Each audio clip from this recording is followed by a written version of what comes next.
तिथं लक्ष पाहिजे ना सगळ्याच अधिकाऱ्याला, पण आमच्या कालपर्यंत ज्या कंडिशन मध्ये होते त्या कंडिशन मध्ये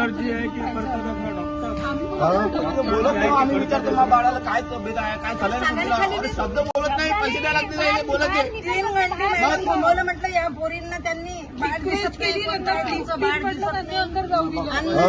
त्यांना किती रिक्वेस्ट करायला लागले तसं पाहू द्या म्हणून अंदर जायसाठी. 7 वाजेपर्यंत माहित नव्हतं, 7 वाजेपर्यंत माहित नव्हतं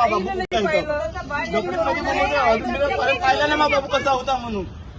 आणि बाबू पाहिजे बायकोला काय सांगेन मी, बाबू माझ्या मध्ये सांगितलं मी ना,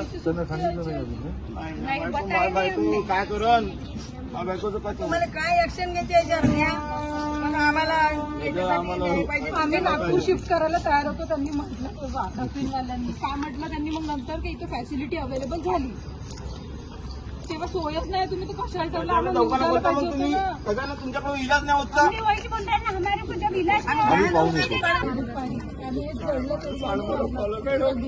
केव्हा भरती होतं केलं होतं, किती वर्षाचं होतं ते? 4 दिवसाचा. 10 वाजता कालच झाला माझ्या बाळाचा जन्म. आम्हाला इकडे तुला कोणी सांगितलं? माझं तुमची मिसेस माझ्या मिसेसचं सांगितलं नाही, ते का अजून बेकार तब्येत खराब होऊन जाईल. माझी मिसेस डफरीमध्ये आहे, तिला सांगितलं नाही. ऍडमिट आहे ना अशी तिकडं काही बाबू मला पाहिजे रे बा. तुमच्या सरकारच्या एक नर्स नाही मिळली भाऊ, एक नर्स नाही मिळली, डॉक्टर नाही मिळलं, पुन्हा मिळलं, माय पोरगा मिळाला, बोले माय पोरगा मिळाला, माय पोरगा मिळाला, मला नाही पोराचा म्हणजे मा पोरगा झाला मध्ये तुमची जाण लोकलं. 3 वाजता मला माहित पडलं का आग लागली आहे म्हणून, पण मा पोरगा मरम पावलं ते मला माहित होतं त्याच्या आहे म्हणून.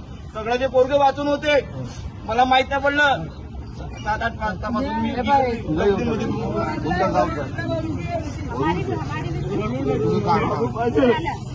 पहिला बाबा मा कांदा इथला एवढी आग लागली हॉस्पिटलमध्ये, बाहेर आला नाहीये.